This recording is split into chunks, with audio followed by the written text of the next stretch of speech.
Okay, let's go ahead and go live.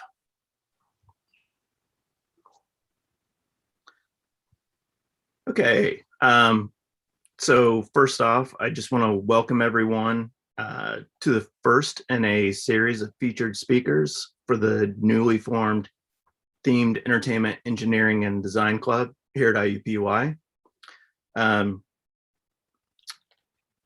Today, our featured speaker is Theron Skees. Theron is a veteran Disney Imagineer. During his time at Disney, he's overseen numerous projects. He was part of the Hong Kong Disneyland project, the reimagining of downtown Disney Orlando into Disney Springs, which is one of my favorite places. He was also the creative lead for the Disney Cruise Line. Since doing all of that, he's now started his own project, which is called the Designers Creative Studio. And he will be telling us about that here in just a little bit. So welcome, Theron. Great to be here. Appreciate the invitation. One thing you'll find with, I think, a lot of people in this industry is we enjoy what we do, so we really enjoy talking about it, and inspiring the next generation is really, really high on my list. Great. So I'll just go ahead and dive right into the questions. So Great. the I first brought my one, water wings, so I'm good to go. exactly. So if you could tell us a little bit about how you got started in themed attraction and entertainment. Absolutely. It was a little bit by mistake. And all of the individuals who are just so hungry to work for Imagineering do a collective, knuckle bite. Oh, it was totally by accident. I moved to Orlando in the late 80s because it was Hollywood East, and I really wanted to be in the film business.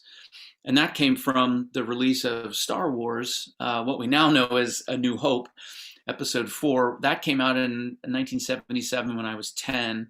And I don't know what it was. It was just, I wanted to do that. I wanted to be involved. And it took me a little while to figure out what that was. And so I spent some time in the film industry, and was as fun as it felt so temporary because we'd create these incredible sets. We'd spend months and months doing it. And then only a few people got to see them. And you only got a few people got to see the magic of that. And then you would tear everything down and move on to the next film. Theme parks offered a more permanent solution for me as far as like world building, because not only do you create the place and you structure the story around the space with characters and a theme and action, some kind of memorable takeaway to the story, but it's there forever and ever and ever, and millions of people get to see it, and I really love that fact, actually. So I got started by transitioning my sort of construction and art skills into, because I was a large scale sculptor, and that brought me into Imagineering through artificial rock work, believe it or not. So I was one of the professionals that built all these, rock structures and facades, the big castle walls and all that stuff. Really kind of how I got started. So I actually was invited to Paris, France, during the very first park that was built there, Disneyland Paris, it's now known as. Back then it was Euro Disneyland. And I had the really wonderful joy of delivering all of the rock work inside of one of my favorite attractions, Pirates of the Caribbean. That was back in 1991. Crazy, incredible time, and in a little over 4 months, we delivered the entire rock work package inside and outside. Thousands of meters of rock. It was insane, but it was fun. And came back to the U.S., got involved in a bunch of other things, corporate design work for a startup, designed products. I did marketing, a bunch of different stuff, and then got back into Imagineering in '97, and was with them for 23 years. And in that time, I really graduated from a field art director, somebody who really is working right alongside of the construction teams, building it and making it happen. And I really progressed into design and creative direction and ultimately creative leadership. And that's what took me through the points on the bio that you mentioned there. But a great, fantastic journey for sure. And I always try to tell students and individuals who are really interested in moving into this industry that there are many, many, many ways to move into this industry, because almost every profession you could think of, almost everyone, is in themed entertainment. So I always try to say that's good news for everybody, because whatever your Yeah. passion and your love is, if you also do that plus you love themed entertainment, there's probably a place for you. Yeah, exactly. Are there about 140 disciplines in Disney Imagineering, I believe? Yeah, yeah, it ranges in that. It's a little bit more than 140 now, but Wow. if you think about that as disciplines, actual roles, in one of my courses, I broke it down that there's really just four categories: creative, design, delivery, and then a category I just labeled as management, which is like finance and contracts and scheduling. And those four categories are the main categories. Disciplines. There's specialty disciplines like ride design. There's other disciplines like live entertainment and show. But the category of those four is really the primary ones that deliver everything. And then if you really want to simplify it, I always help students to try to figure out what they want to do by boiling it down to really two subsets. There's technical and non-technical. And that kind of covers everybody. And no matter who you are, no matter where you fall on the scale, you will eventually be working with somebody in the opposite group, right? Technical people Sure. will have to work with non-technical or creative people. And you oftentimes couldn't find two more different, polar opposite mindsets. And if you can make that work, and a lot of my stuff talks about how to do that, then you'll be fine. You'll make it really far in the industry. Great. Um, so I would assume you've had quite a few rewarding experiences during your time, but I'm curious if there are any that maybe stick out in particular. I get that question, as you can imagine, a lot, and it is one of the difficult ones, because I think like a parent, it'd be like asking you to choose your favorite child, right? Which I could never. I have four kids, all grown, and I can't choose. I love them all, and they're all unique, and I feel that way about the projects that I've worked on. I appreciate them for different reasons. Disney Springs was incredibly complex, one of the most complex things I've ever done. And we did it to I put to test a theory that I had, that we could deliver something really complex, really expensive. It was over $1 billion, with a very small, lean, well integrated, very knowledgeable team. And it was hard, but we proved it, right? We could do it. I only had four people on the creative team, and we delivered over $1 billion worth of work. So pretty excited about that. The cruise line, again, complex, but for a whole nother reason. And for me personally, working in the cruise industry was something brand new. I had to learn it, right? So in the year that I was promoted to vice president, given the responsibility, I had never designed a thing in my life in the maritime industry. I was an avid cruiser, but at the same time of moving the design forward, building the team, etc., I had to also understand the industry at large, and then understand our market, our business, Disney's business, Wow. plus accomplish concept development, layout, all that stuff in 1 year. And I've always found that's where I'm the happiest, is when I have a new role and I'm 50% terrified and I'm 50% excited out of my mind, right? That Yep. combination always seemed to really work for me.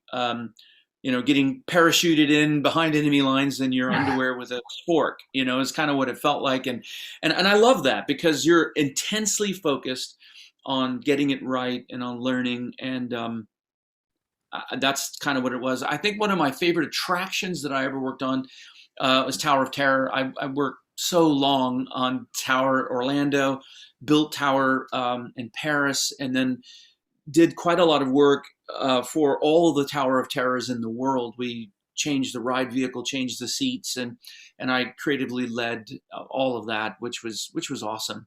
So yeah, you're gonna catch me blubbering on for hours about that, but those are probably my favorites, and hopefully you get some of the reasoning behind why I like them. Yeah, well, those are some of my favorites as well. So I don't mind hearing about that. Um, so over the span of your career, what is it that keeps you getting out of bed in the morning? Like for a lot of people, I think keeping motivated with something over such a long period of time can be difficult. But it seems that you've done it and maintained your excitement. So I'm curious about that.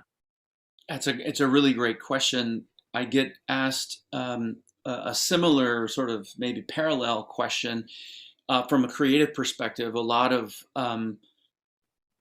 people who are moving in, new professionals or students who are moving into a purely creative role ask the question, how do you maintain that your level of creativity? How do you stay inspired? How do it's a well that you constantly have to pour out of.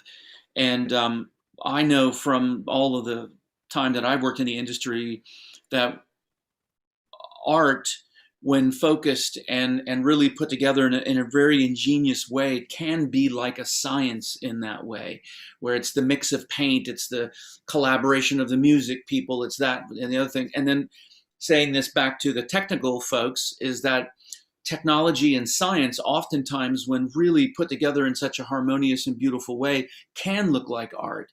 And I think in a sense, that's what themed entertainment is it's your technical and your non-technical, but where those two circles cross over is that, magical middle where flying banshees, floating mountains, castles, flying, elephants, all of those things are possible in that space, which is impossible.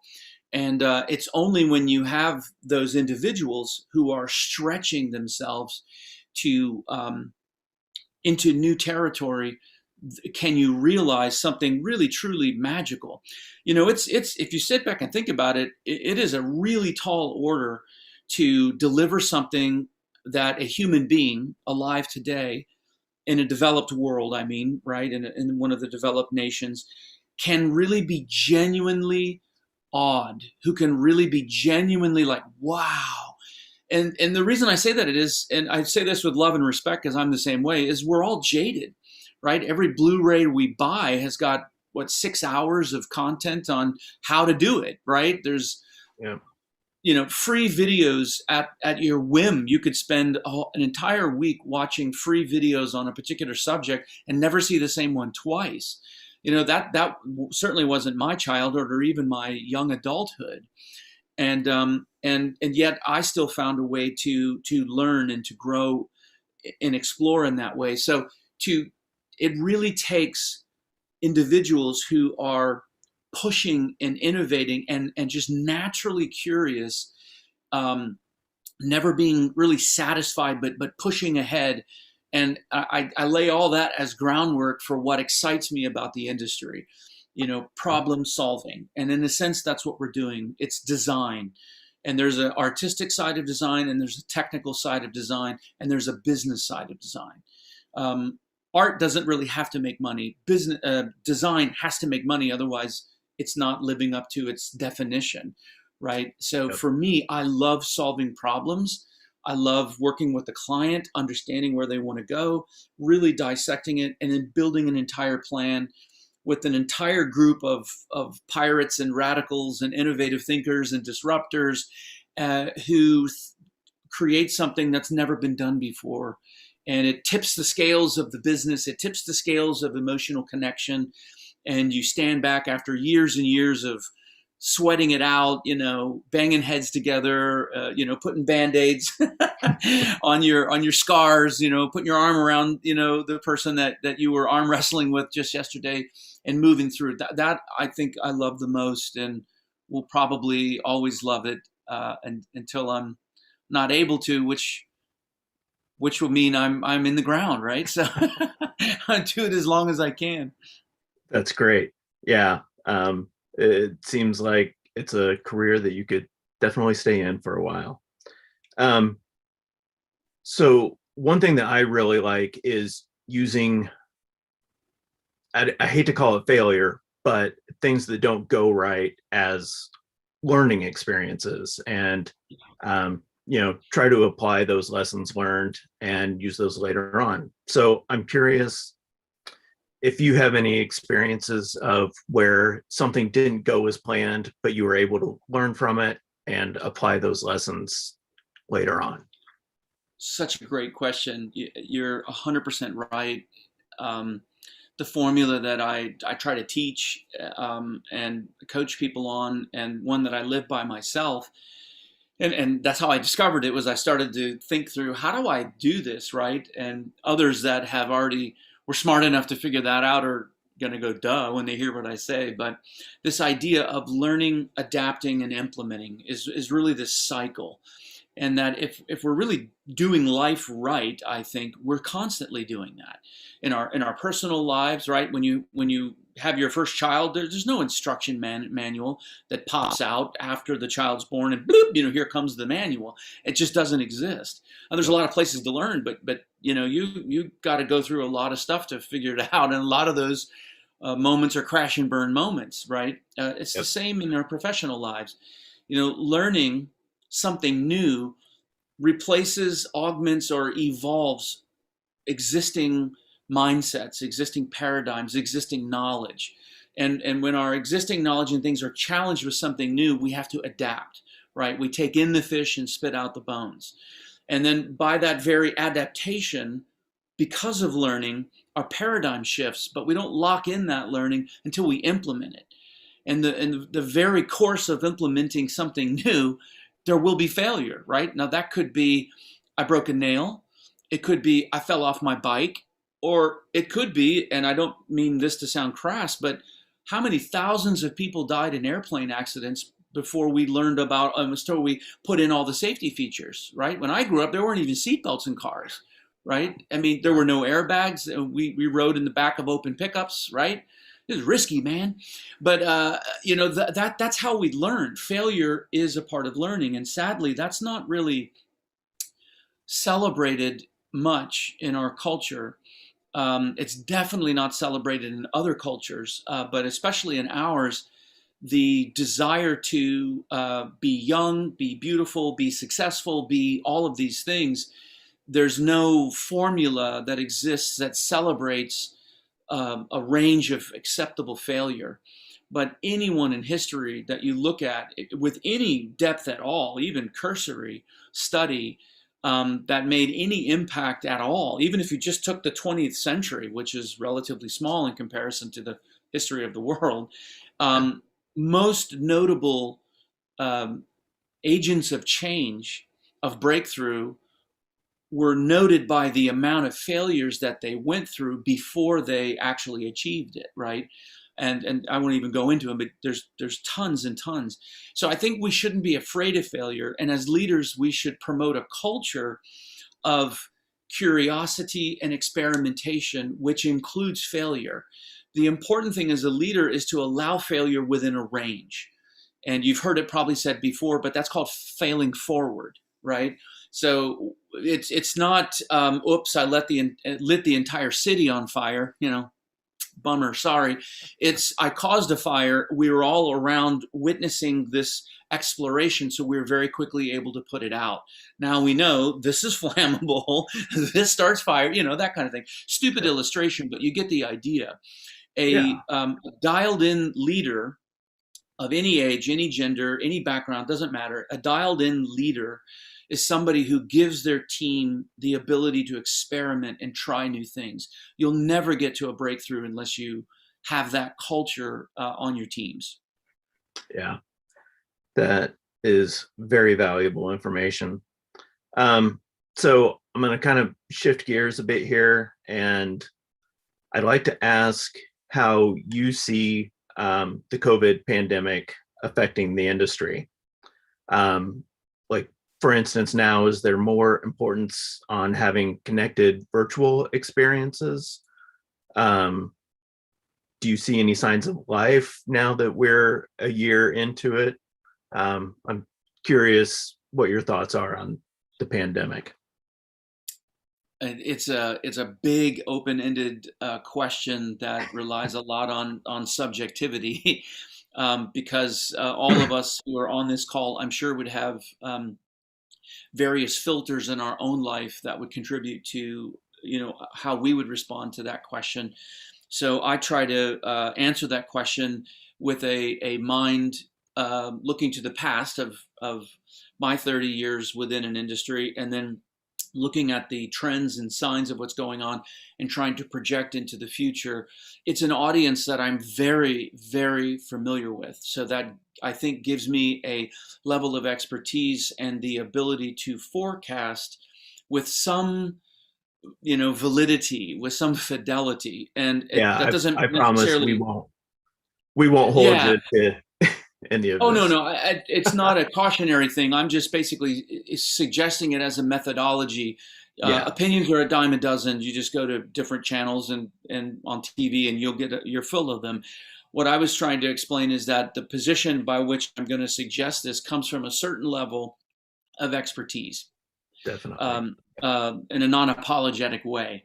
But I think if you look at the way economies, domestically and internationally, have been affected by things that were totally outside of our control, right? Within a popular memory, and within our students' lifetime, they'll remember 2001, when we had the incident with the Twin Towers in New York, incredibly horrible situation. Fast forward to 2008, a pretty big downturn. Some would call it, uh, a huge financial situation like the Great Depression, Yeah. although it wasn't on the same level. And now we're in a situation like COVID, and it's not to quantify or qualify any of them. It's just a point on a map, and you can judge the way economies and businesses reacted to that.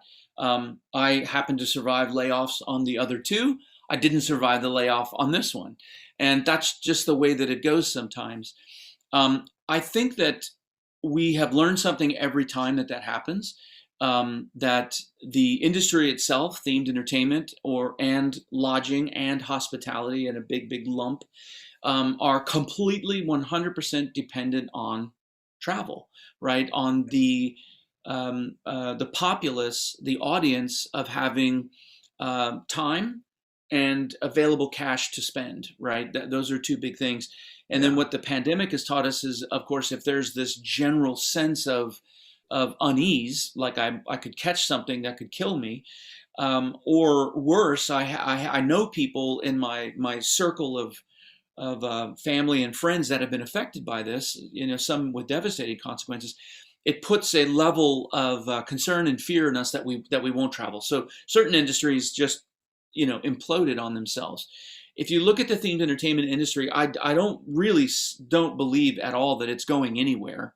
You have probably collectively trillions of dollars of physical assets built, brick and mortar assets built in the world, from Tivoli Gardens to Park Asterix to all the Disney parks, all the Merlin parks, all the, Universal parks. It's just hundreds and hundreds and hundreds of millions, billions, and maybe even $1 trillion worth of stuff that's out there.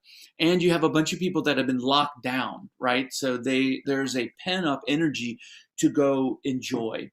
And so I don't think the industry is going anywhere. It's just, how do you bridge between those two events, before the pandemic and after the pandemic? I do believe that there will be design and experiential changes after the pandemic.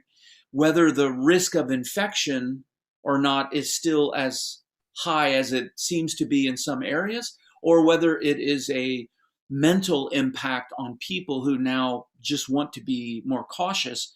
Either way, and I'm not making a judgment call, either way, humans will react in one way or the other. So that will force the industry to make changes. I hope that the changes are intelligent.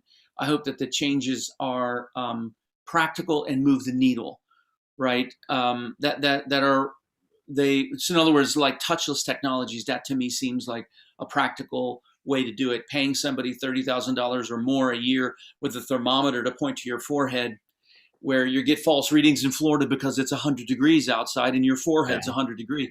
You know, that's doesn't, that seems like a stopgap situation and not a true design solution. So I usually really promote this next generation of theme park professionals, enthusiasts, and fans to stand on the shoulders of everything that was created before them, that got them interested in the industry to begin with.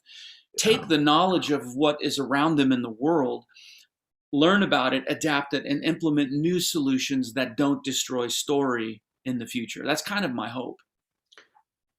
Yeah, that's great. Let's see here. Long answer for a short question. Oh no, it's a It's my huge topic. specialty. So yeah, I really appreciate the insight. Um, so I want to talk about some business aspects a bit. Um, Great. one of the first questions, and I think this is really relevant for people coming out of school now, starting to try to find jobs in the industry. Um, when they're prepping their portfolios to start showing around, what do you look for in a portfolio, and what do you think makes up a good portfolio? That's a really good question. It's hard to answer that in just the context of the individual portfolio, at least subjectively. I always use a range of evaluation for the individual that I'd like to hire beyond the portfolio. Sure. I Yeah. think certainly a portfolio is critical, right? You have to demonstrate what you are capable of doing, demonstrate your discernible skills, and I think that's really important. I think you should include in your portfolio what you do. I think you should also include in your portfolio things that you have not yet been allowed to do or have not been hired to do. And that, yes, that indicates that you should be doing a lot of stuff on your own: experimentation, exploring, learning, sketching, drawing, painting, designing, whatever it is. It's my firm belief that you should never, ever stop learning. Once you get your degree, whatever level that is, um, you need to, your real learning, I would say, and I say that cautiously and not offensively to any of my academic friends on the line, but even the highest level degree that you could ever achieve, you know, nuclear science or neurosurgery, I submit to you that that individual doesn't truly learn until the scalpel hits the skin of somebody's son, daughter, brother, mother, uncle. You know, that's real learning, is when you're physically applying and doing and reacting to situations that present itself that you didn't expect. And much is the same in our industry. So I love to see portfolios of individuals who are constantly exploring and learning new things, and you know, front load your portfolio with all of the pretty beautiful stuff that are intended for there, and then on the backside just, oh yeah, and by the way, here's a bunch of stuff that I'm just exploring because I can't stop, right? I love this and this is what I do. And I just think that's really important. The other thing that I think I would be remiss if I didn't say, um, I can't tell you how many times I've posted for a role, um, and we get a bunch of applicants. And you know, I work for a large company, so we have an HR group that would filter through and pick the applicants that had the, you know, were closest and everything. And we'd get down to 3 or 4, and then my team would set up you know, interviews like this, you know, Zoom, Skype, something like that. If in the event that the individual could be present, we would do that. But we were always hiring, you know, literally all over the country and sometimes internationally. So this type of format was the best. So we would usually come down to a range of candidates that had a really great degree from a very reputable school, and examples of their work and things were good. And then we would have another group of individuals that had a degree, but it may not have been from such a prestigious school. And maybe their portfolio showed some interesting things, but not to the polish of the other students. You know, it sometimes came down to that. And Sure. the interview to me was the tiebreaker. And the person, the applicant that showed excitement, that showed like I'm hungry to learn. I'm ready to work on a team. This whatever it takes. I eat impossible for breakfast. That kind of mindset. And I know that that's possibly a personality trait. I have a lot of friends who are introverts, and they have had to learn to project themselves in similar ways like that. But those are the applicants that I typically hired, because in my mind, I always thought whatever they don't know, they can learn quickly. Where the individual that felt like they had achieved their learning, I didn't want to have to retrain that individual. So the way that you present yourself goes way beyond what's contained in the portfolio. It is in fact the story of you, and hopefully that story is about SpongeBob SquarePants, right? I absorb everything in the room when I go in there. One of the things I put on my website that I've gotten just a little bit of flack over is a favorite quote from Bruce Lee, where he said, you probably remember this, where he says, "Be like water, my friends." Yep. And the idea is, to me, that's a description of adaptability. Water takes the shape of whatever vessel, whatever container you put it in. And in a sense, those of us who work in this industry need to be like that, right? If the vessel that you get put in is way bigger than the amount that you're bringing to the table, guess what? You got to go find more. You got to fill that thing up, right, to be successful. And if you get stuffed into a small container, you got to figure out a way to offload some stuff so you can be efficient within that size. And that's the best way that I've learned to describe, I think, the most successful individuals in the industry is highly adaptive individuals. Yeah, great. Thank you for the additional info there so that it went beyond just the portfolio. That's probably a much more relevant answer. So another thing, I listen to a bunch of podcasts, and one thing that I'm hearing on a bunch of different podcasts about the themed entertainment industry is that it seems sort of normal for people to start out freelance or on a contract basis as opposed to starting out as an actual employee. Is that sort of the case, or what should people expect employment wise when they come out? Great question. There's probably a pre-COVID answer to this that doesn't make sense anymore. So I'll try to project to where we find ourselves now. I definitely was in that freelance role, right? When I got hired to go to Paris, I worked for a group called Euro Disneyland Imagineering, EDLI. And that, in a sense, was a consulting group, or you came in as a freelancer. So when the job was over, it was done. You weren't an Imagineer that could go back to the States and work as an Imagineer. You were an Imagineer in Euro Disneyland. And then when I got hired again in '97 here in Orlando, it was as a consultant, a freelancer. So I worked almost a full year as a freelancer before getting hired full time. So now that we're in the post-COVID, maybe I say that with my fingers crossed, post-COVID world, and you have all of these, tier one legacy brand companies that were used to hundreds and sometimes 1,000 or more full-time staff members that were with them, like Universal Creative or Imagineering, even others like AOA and Falcon's Treehouse, and you could go on and on. They're used to a full-time staff. Well, when the work dries up, unfortunately, you have to lay people off. And as these big giant wheels start spinning back up, right? I don't think that you're going to see companies like Universal Creative and Disney Imagineering hiring full-time employees again, specifically in this sort of design and creative world of themed entertainment. The frontline cast members, 100%. Maintenance individuals, operations staff, you bet, 100%. It's got to be run, it's got to be maintained. Somebody's got to be there to count the money.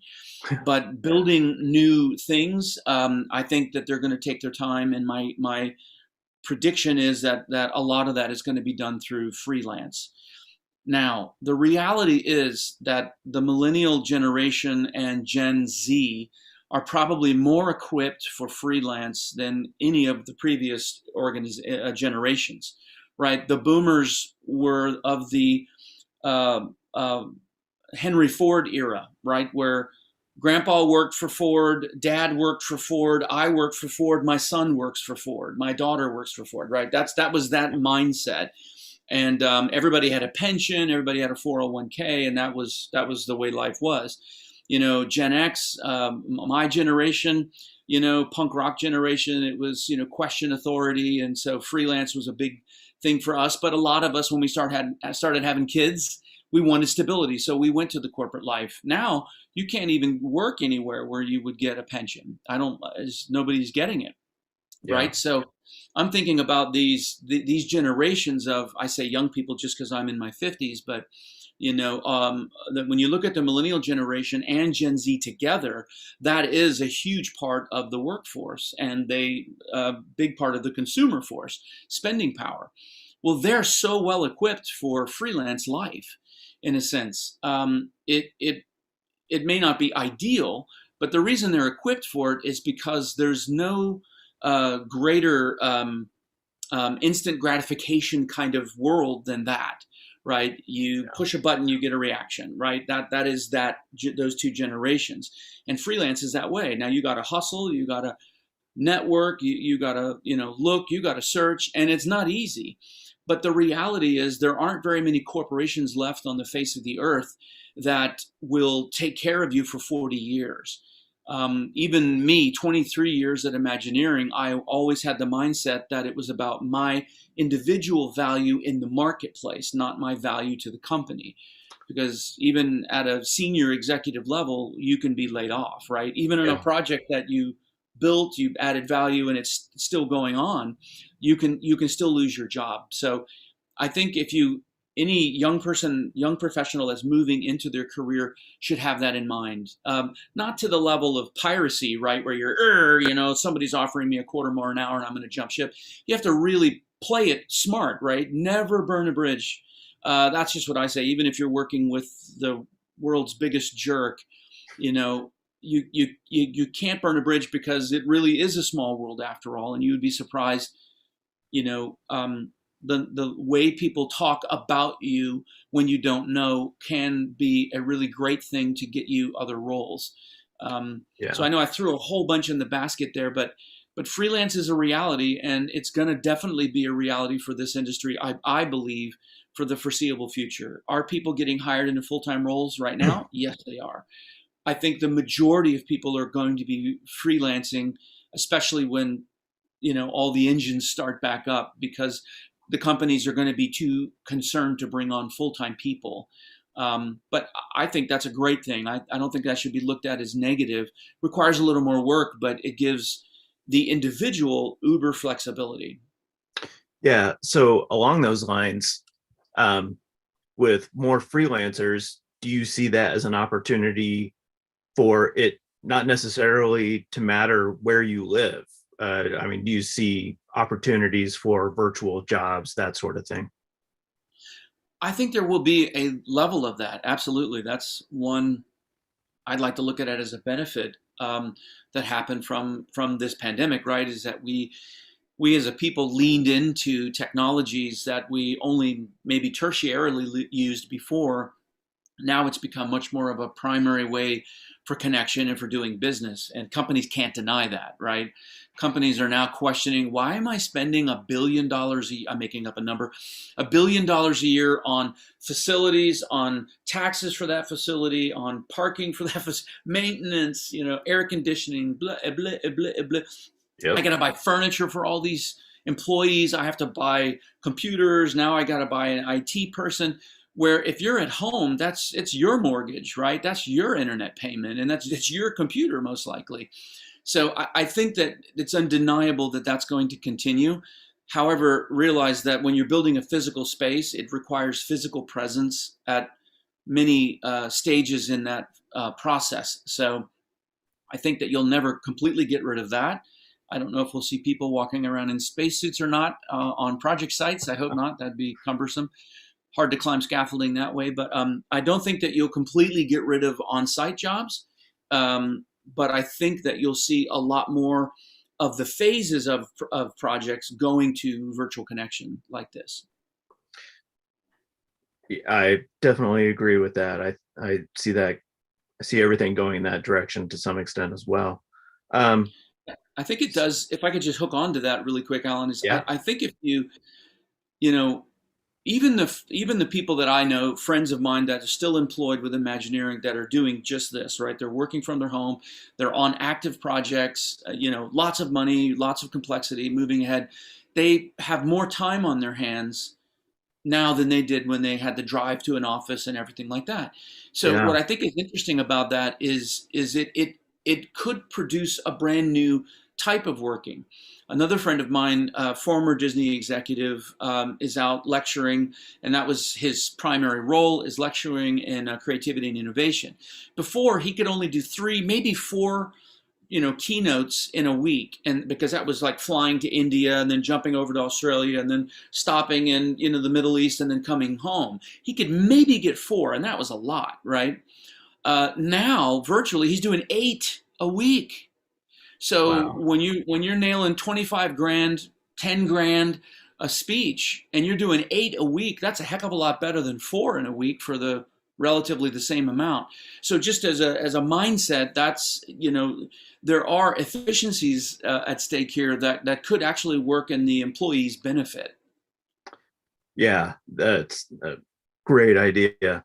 Um, okay, so I'm going to shift gears again here real quick, and now I'd love it if you could tell us some about your current project, the Designer's Creative Studio. Great. Well, necessity is the mother of invention, which is true. So on furlough, technically I was still employed, right? So very limited in what I could actually do, even though I wasn't making a paycheck. Um, we were legally restricted, right? I couldn't go to work for Universal or Chimelong or Ocean Park, both in China. I just couldn't do that because it would be considered a competition.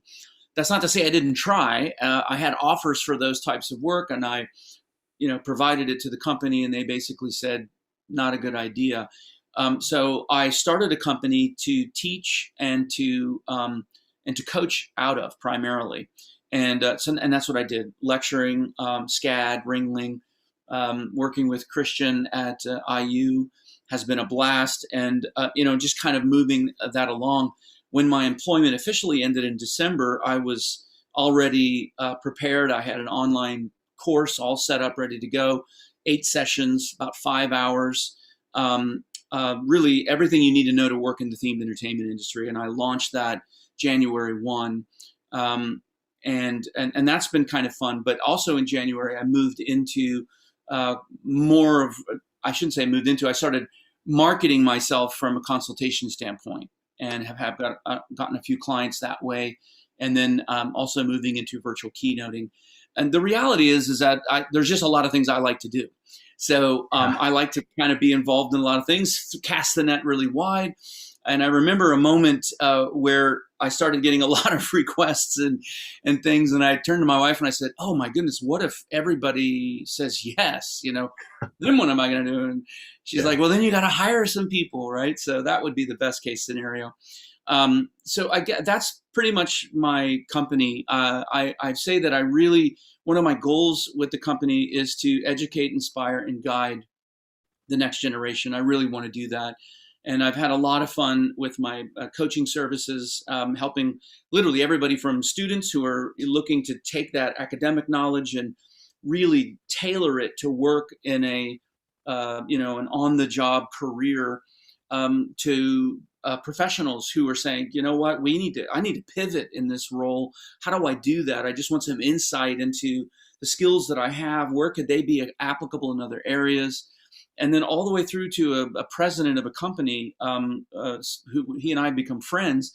He wanted to add more story into his company, which was an innovation, sort of a UI UX company, and wanted to integrate storytelling into his role, and then that's since turned into a consultation relationship. So that's kind of what I've been doing. I just literally today launched a masterclass series, which are oh wow, shorter, more condensed, sort of power packed 30-minute sessions that are single topic.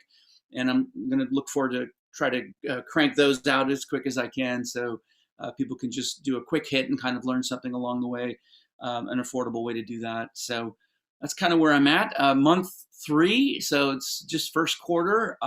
Feeling pretty good about the growth and the traction of it all, and enjoying the freedom, to be completely honest.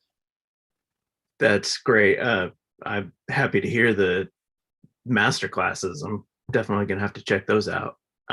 Excellent. And I should say also, and I always forget to mention this, that Christian and I have been working together for quite a few months, and something that really happened that was a real benefit that came out of there was a student rate for my course. So I was able to cut about 65%, not almost 65% off the course price, and then offer that to actively enrolled students. And I believe Christian has, I think, one student going through that right now. So I always try to throw that out to any students that are on the line who might be interested in investigating that. Great. Well, that's we can put some info together on that and send that out to all of the members. Can probably get that done here in the next day or two, I would imagine. So, yeah, that'd be great. Thank you. And I can get all that from Chris, I assume. Yeah, basically, it's just subscribing to my website. And when you subscribe, you were going to say that, Chris? Sorry, I don't want to steal your thunder. No, I don't have much thunder to give today. Yes, so I can supply that information, but Theron was going to fill in those gaps anyways. Yeah. Awesome. Now I'm the thunder stealer. That's horrible, man. Well, so speaking of thunder, I've got a few questions I'd like to end up here with. I like to call it the lightning round. Nice. So these are just quick little this or that. We just have a few of them. So first one, Skyliner or monorail? Monorail. Good answer. All right. This one's kind of a softball one. I threw it in there for you. Downtown Disney District or Disney Springs? Oh, Disney Springs. Yeah. Okay. Dole Whip or Mickey bars? Definitely Dole Whip. I agree with that. This one's framed a little different. Do I get extra points if you agree? Yeah. Maybe. Okay, I'm just asking. Or a cocktail sometime. So. Yes, rum on my Dole Whip is good. All right, gray stuff. Yes or no? Yes. All right. Butterbeer or LaFoe's Brew?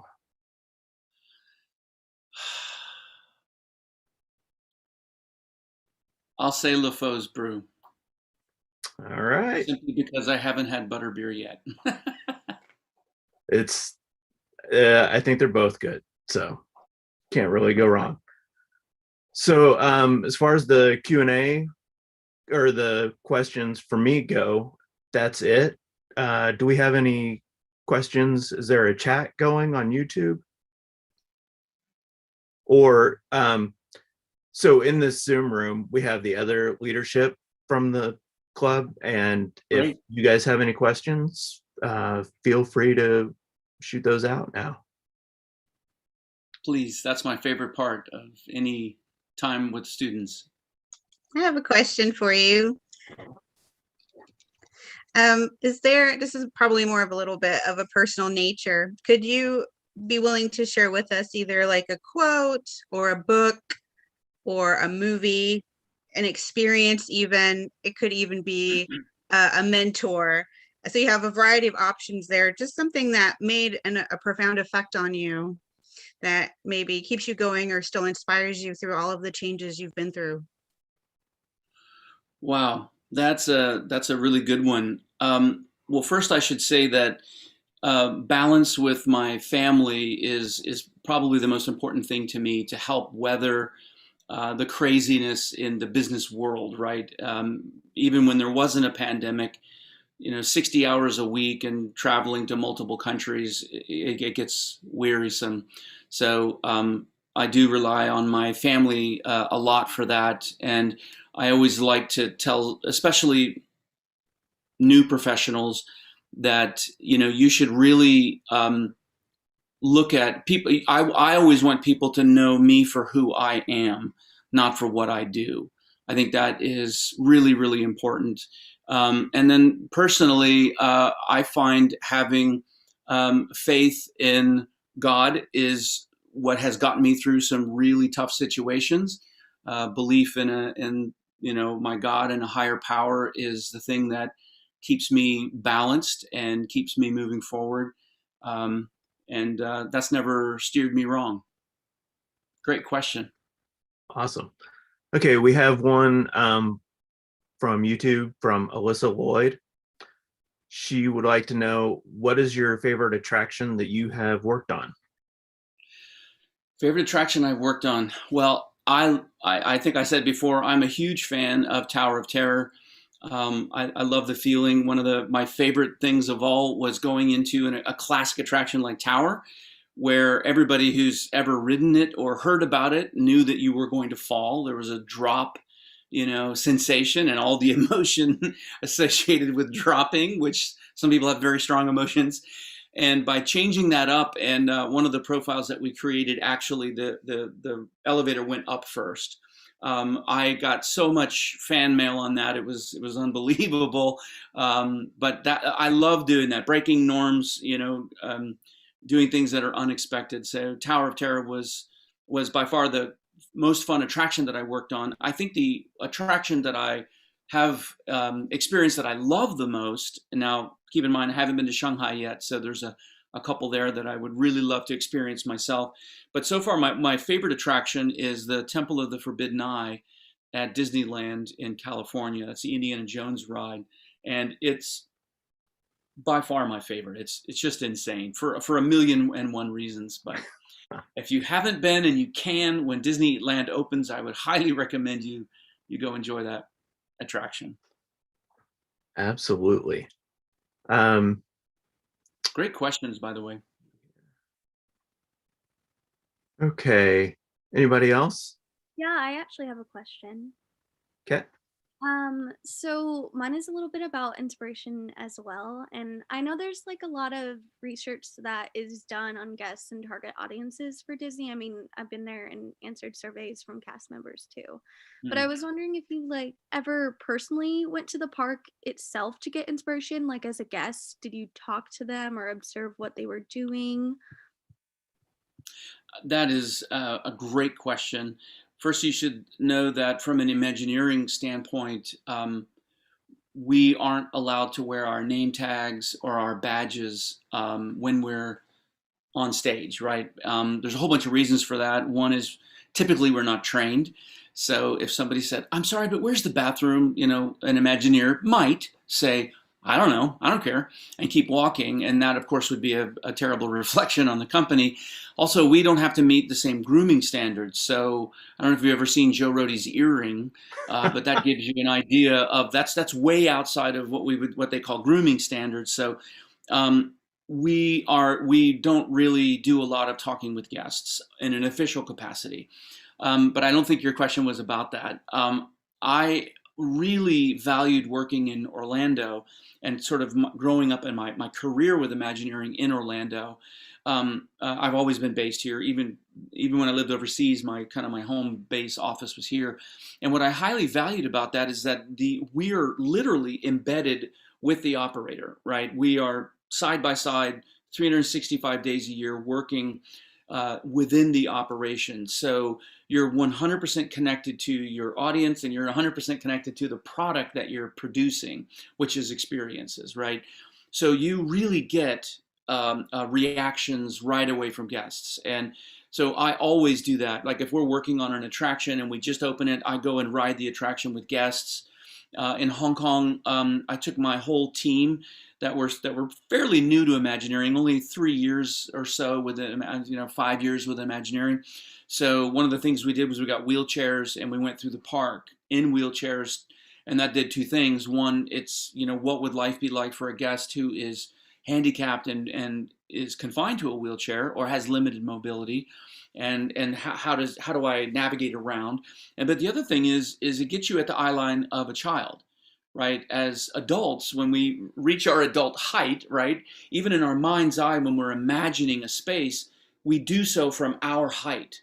So we don't do things like think about only being 4 feet tall or 3.5 feet tall and what the underside of something might look like, for example, or how the icon that we're building looks from that height. So things like that, I think, are really, really, really important. And it's observation is critical for a designer. I think the most important skill, I may have said this before, but is listening, right? That's the biggest. Listen to your audience, listen to your client, listen to the operations team, and take in all that information. And then our job as designers, technical or non-technical, is to process that and spit out a solution that works. So I highly value that. In Hong Kong, it was so new to me being there. I would eat lunch in the park every day next to guests, even though it was 1,000,000 degrees and 1.5% humidity. I would always do that just because it was great to be surrounded. People were speaking Chinese, Singaporean, Japanese, all kinds of Korean, Asian languages, Tagalog, that were there. And even though I didn't understand all of it, you could get a sense for how things worked and what things didn't work. So very, very important. Great question. Thank you. Cassandra, did you want to ask your question, or do you want me to? I can ask my question. I just didn't want to interrupt. So I noticed behind you that you have a hard hat with your name on it, as well as some statues, what looks like maybe something from the Lion King and maybe Mickey Mouse. Could you go into those a little bit? Sure.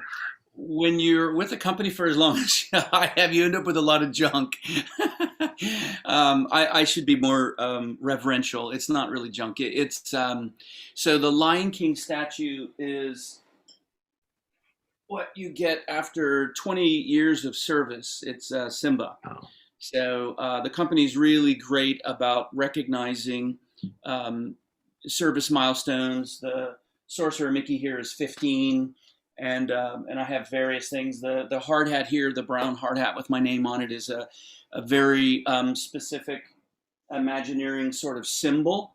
They're the only hard hats in the world of entertainment, themed entertainment, that are done this way. And so it's kind of many people who are new to Imagineering kind of covet this. It's like a rite of passage in a sense to get your brown hard hat and how amazing that is. And around here somewhere, I've got a collection of all the different name tags that I've had. And it's just kind of neat to be in an environment and have so many things that remind me of just amazing times. Like the paddle on the wall behind me here was from the boathouse at Disney Springs. When it opened, they handed out paddles to everybody. And the image there is a rendering of our new ships that will be sailing in probably another year. I don't know if you can see in the very top background, there are 3 other hard hats. One is yellow, and you can't wear the brown hard hats because they're the American standard when you're in Hong Kong. So they issue that sort of creamy yellow colored one. The dark blue navy one is from the cruise line. And then there's one beside it that's a real dull kind of brown, and that was as close as they could get in Paris to the brown ones that we have here. And some of those are really old and have cement on them and lots of deep scratches that remind me I'm very glad that I had a hard hat. But thank you for the question. That's really great. Awesome. So I think we have time for one more. Are you good there? Okay. Alondra Escobar wants to know, what is your creative process like? Wow. Okay. I'll try to condense that. Yeah. I think the most everybody would look at creative process, and you would imagine things like brainstorming. You would imagine design as a part of the creative process, maybe as a part of the end of the creative process.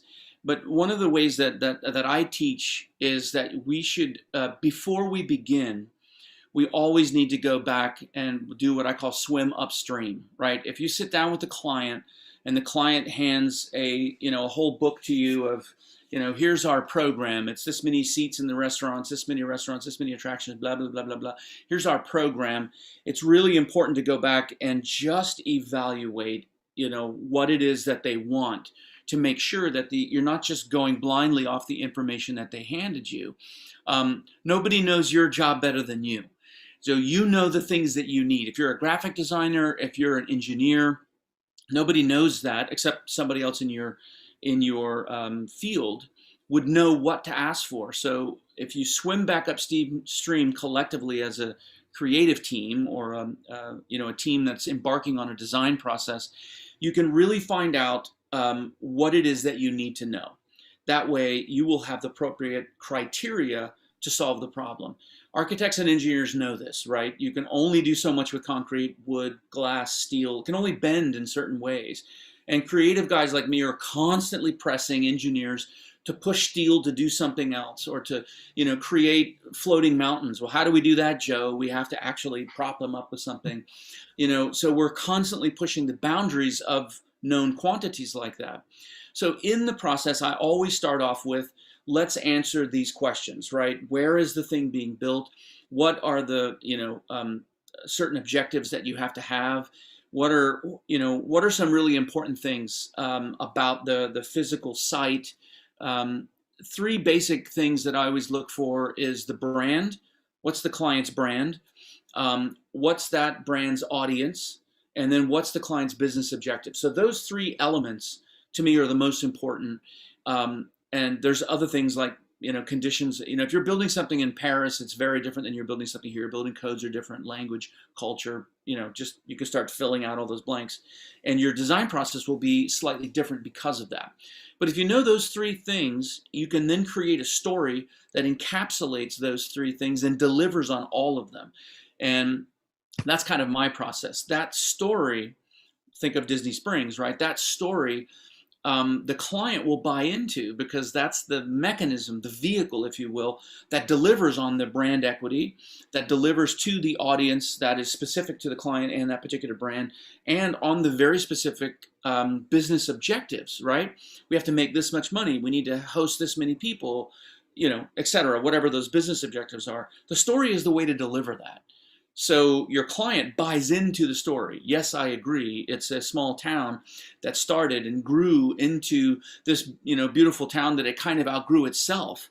And when Walt bought all the property for Walt Disney World, he picked up this little town called the Springs. And then we adaptively, creatively sort of adapted that town, reused that town, if you will, into what we now know today as Disney Springs, right? That's the story to deliver those three critical aspects. So I could probably talk for 2 hours just on process, because there's so much to it. But I would, even if you're an artist and you're painting something just as an expression of what's inside your soul, right? I'm just painting this. You have to have a subject, right? I love animals. I'm going to paint animals. Well, what animal? Right? There's thousands of. Is it an owl? Is it a deer? Is it a muskrat? What are you painting? That's a criteria. Is it at night? Is it in a group? Is it in a sandy background? Is it in a field? So if you are doing something that is purely expressive, you still have to surround that with criteria, right? Even if you never want to make money off of it, it's just a creative expression. How much more so should design be, right? We have to have criteria. Art is used in that design process, most definitely. But if you don't have the right criteria, then you won't even know where to land the plane, right? So anyways, I hope that helps. Yeah, that's great. Well, I think this is probably gonna wrap everything. Oh, do you have time to answer one more? Of course. Okay. Go for it, Emma. I was curious, you're talking about how you would train some people using wheelchairs. I just wanted to ask, what were some of your other favorite training exercises to get different perspectives or conversation flowing? Well, one of the exercises that I really enjoyed is something that we call pre-visualization. And that was literally stepping into a digitized world of the space that you're going to build, and being in that space, not just with creatives, not just with colleagues from your team, but with members from the client's team, so that the reason that that's a challenge for some people is that some people don't like to involve the client too early, right? They like to, let me get my vision out. This is my vision. I want to tell this story. Let me complete the story before I, get it out there. And there's value to that. You don't want to tell it too soon when it's incomplete. So I would say that was a really, really valuable tool, because you can then look from multiple different heights, multiple different angles. You can experience things really, really differently, very, very quickly. You don't have to physically go out there, even though that's really important as well. I think telling stories, when you're telling stories, it's basically connecting a visitor, a guest, an audience member, however you want to call them, a consumer. You're connecting that individual with a product. And the real way to do that, to guarantee or to reassure that that individual is going to come back and experience that again and again, that connection has to be emotional. And because we're talking about designing environments for humans, right? I often joke and say we're not designing environments for animals, because that's a whole nother thing, but we're designing for humans. So therefore, we know humans have 5 senses. So we try to pack those environments with as many of those 5 senses as we can, because every human is different. Every human will use something different to remember that by. A musical cue, a feeling that they had. I met an old friend and we visited Disneyland for years, and just the warmth of being with my friend, and a taste of something, a smell of something, a view of something. So that's why it's so important to do that. And this is one of the only industries in the world that relies on that. When you buy a toaster or a microwave oven, you don't buy it because you have an emotional attachment to it. Maybe, but most people don't. Right? An automobile, you probably would, because this salesman was really good and you're like emotionally engaged. I got to have this red Corvette or whatever, red Tesla. Sorry, that's probably better. And you know what I mean? I'm emotionally vested. My smartphone, I'm emotionally vested. But that's about it. If you look at the world of products, not really, and especially in the world of experiences, it has to be designed that way. So I say that, Emma, just as context, to say anything that you can do to study how others perceive story, how others perceive experience, will help you. Doesn't matter whether you're technical or non-technical, whatever grouping you're in, whatever discipline category you're in, doesn't matter. It helps if you really are a study of the human being and how they perceive story and connection, and how they, 2 things is escapism and play, right? As humans, we love that, right? We love to escape our own condition, and sometimes going to another world allows us to do that. We suspend our disbelief and we enjoy the moment, the fantasy. And then we love to play, right? Riding a roller coaster as an adult is play. It's fun. It's easy to describe it as play when you're a kid, because they're just playing. But when you're a grown-up and you're on there, you still have a hunger, that need, that desire to play, especially as a group. So I know I've given you a really long answer for a short question, but I would say that as creators of themed experiences, we have to be avid studies of human beings and how they perceive things. And that could be different perspectives of how to tell a story. That could be different perspectives physically, height, how we see things, mobility, all kinds, every aspect that you could imagine. The more you could study, the more versed you are, the better you'll be, I think, in the industry. Thank you. My pleasure. Okay. Anyone else? I actually kind of wondered, is there any project you started off as with one idea for how it was supposed to be, and it turned out to be something completely different on the back, when you finished it? I would say, in my experience, not whole projects, but small pieces of projects. So maybe an example of that would be Jock Lindsay's Hangar Bar.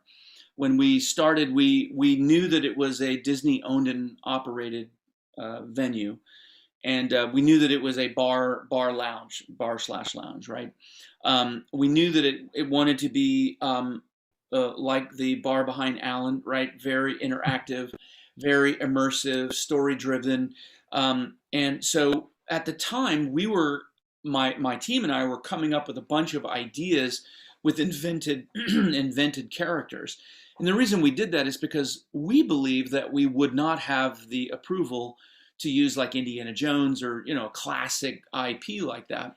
And it was, I don't know, our second meeting, and we were pitching this idea with this made up indie like character. And the chairman of Parks and Resorts at the time, Tom Staggs, looks at us and goes, well, why don't you just use somebody from Indiana Jones? And then Jason Sorrell and I, who were making the pitch, kind of stood there and were like, okay. And then before we could, you know, pull out of our shock, he said, why don't you use somebody like Jock Lindsay? And that double shocked us that he was that level of a nerd, first of all. To even know who Jock was, that was big thumbs up from two big nerds.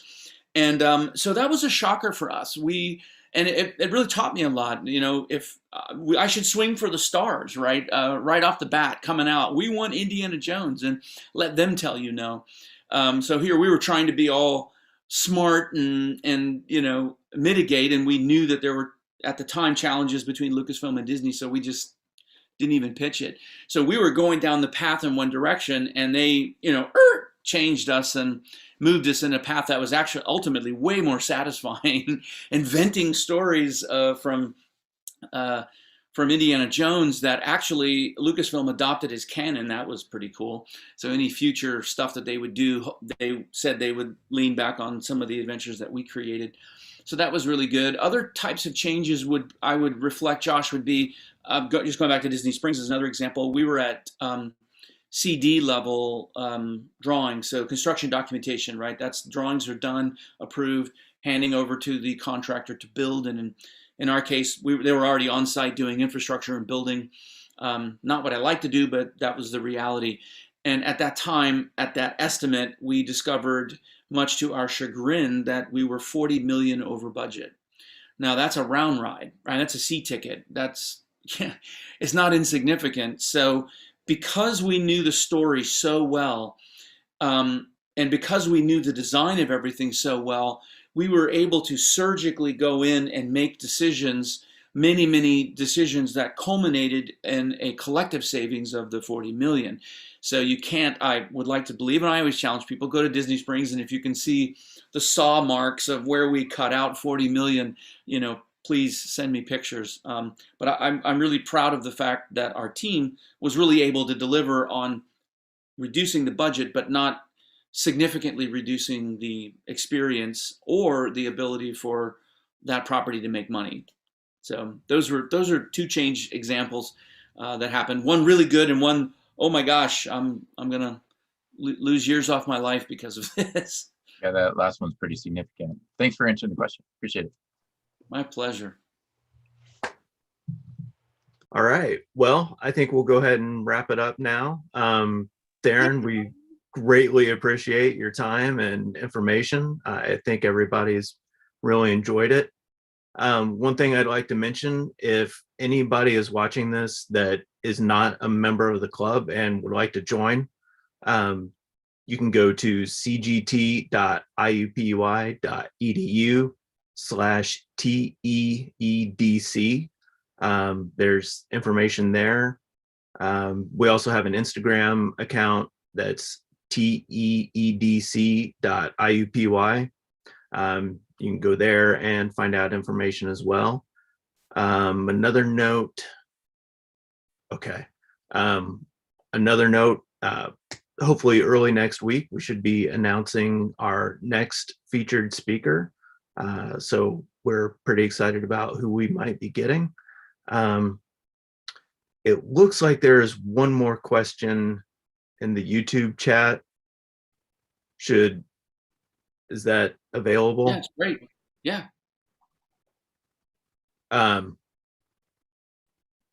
Let's see. Mac, do you see it? I don't have that up. Yeah, I see it. Savannah S says, what is a piece of advice that you would give to someone that doesn't technically have an engineering or designing background, but still wants to find a way to work in the imagination aspect for Disney? I would say that one thing that's critically important is you have to you'll get hired, individuals will get hired because they're, they operate within a subject matter expertise. So call it graphic design or field work, scenic painting, that kind of thing. When you move into the more specialized disciplines, and I say that by defining those disciplines that require a license, right? To practice architecture, engineering, you have to have a license, which requires a certain amount of school and active education, that kind of thing. But it's an industry that you can move into without a degree. I have a 2-year degree, and that's all I ever got a chance to get. I was enjoying my time in film and building and sculpting and painting and working for some of the masters in the field that I never went back to school. So, but you have to do that. Nobody will hire you because you have great ideas. You may have great ideas, but there just isn't an idea role within the industry for you to do that. So whatever you're passionate about, I would suggest that you lean into that. Photography, I don't know what it may be, model making, sculpting, anything. Lean into that and become really good at it. Ask yourself what would get you out of bed in the morning, even if you didn't make a living at it. It was just something that you love to do. It fed you, right? You love to do this.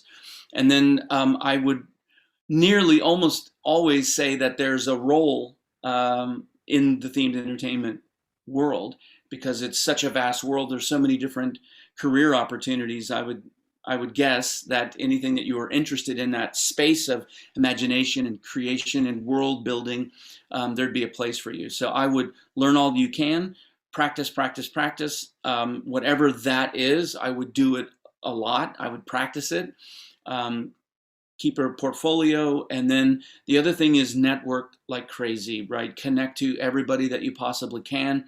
Join associations if you can. Some of them cost money, some don't.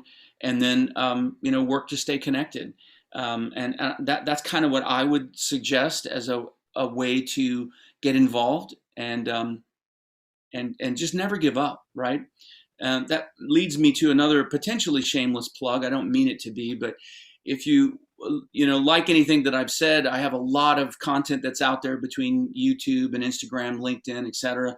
And then I've got a blog post on my website. It doesn't cost anything to join. You can subscribe, designerscreativestudio.com, and you'll have access to that content, special events. I run discounts for members on the website all the time, and I'm just about to set up a private Facebook room for subscribers to my website, so we can hang out and do cool stuff like this. So if you're interested, please feel free to go there and subscribe. And that'll be a step to connecting with others as well. I do have a Facebook group. It's called the Imagineering Insider. A lot of industry folks are on there. I'm going to make it private when we get to 100. So we're getting pretty close. If you're interested, go join that. There's some good conversation there too. That's awesome. Thanks. Yeah, I was also going to mention, like Theron just said, check out his website, designerscreativestudio.com.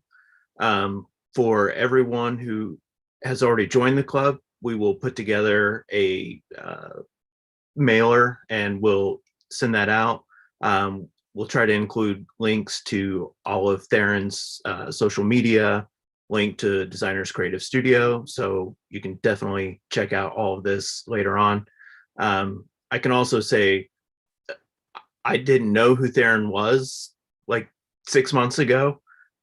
So I just did a Google search for themed attraction design and just started finding lots of YouTube clips and other things that were highly informative. So I highly recommend checking those out for yourselves.